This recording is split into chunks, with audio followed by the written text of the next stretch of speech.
Hello and welcome to this month's Community Blood Bank Podcast Spotlight on Money Radio WPSE. I'm Joe Martin. Today's episode is a very personal one.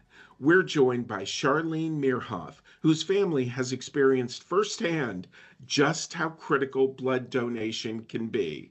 Char's grandson, Artie, has needed a significant number of blood products throughout his young life due to serious medical complications.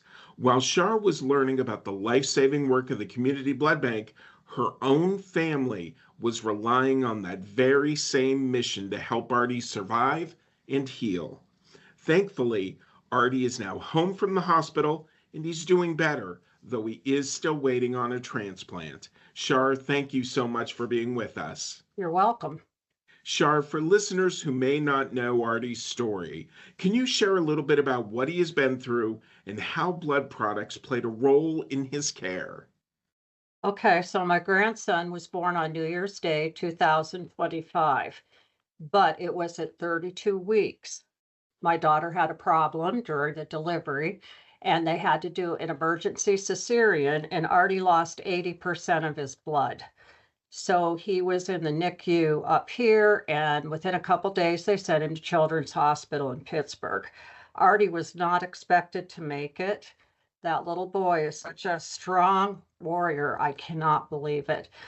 During the first few weeks, many times we were told that he wouldn't make it through the night. At one point, my daughter and son-in-law were asked to think about pulling the plug. They chose to not do that because they wanted to give him every opportunity he could have to thrive. During the course of all this, Artie required 54 units of blood. And where would we be without that? Where would we be without that?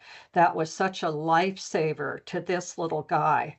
He was in Pittsburgh for almost 6 months, came home on dialysis, and it's been a struggle. I mean, it absolutely has been a struggle, but the only problem he seems to be having right now is he's on dialysis and he's going to need a kidney transplant.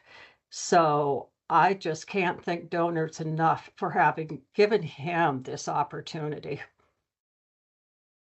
Wow, Char, Artie really sounds like a little miracle at this point. He is, and the doctors have told my daughter and son-in-law that.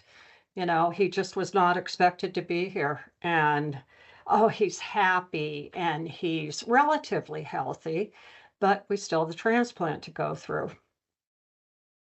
Char, as his grandmother, what was it like for you to watch Artie go through those treatments and surgeries, knowing how critical donated blood was to his survival?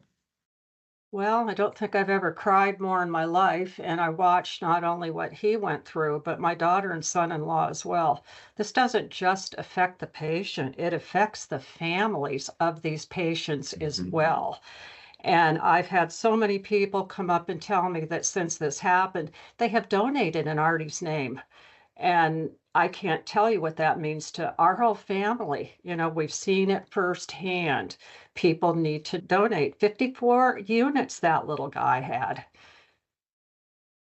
You're listening to the Community Blood Bank Podcast Spotlight on Money Radio WPSE. I'm Joe Martin, and our guest today is Charlene Meerhoff, sharing her grandson Artie's powerful story of resilience and the life-saving impact of blood donation. Char, when you think about the people who donated blood, people you may never meet, what would you want to say to them?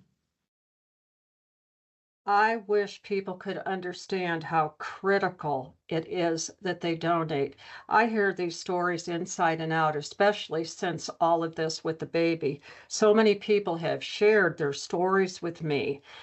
His is horrible. I hope one of the good things that comes out of this is the fact that more people realize how important it is to donate.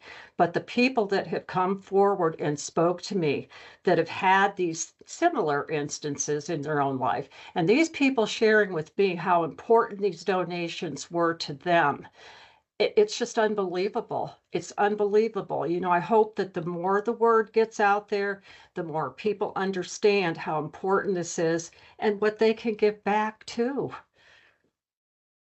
Absolutely. Char, There's a blood drive, according to my understanding, coming up in honor of Artie. Even though those donations won't go directly to him, how does it feel to know that his story is inspiring others to roll up their sleeves and help save lives? That's the positive in all this. When I sit back and I look at all this, absolutely it's a positive that he's where he is today.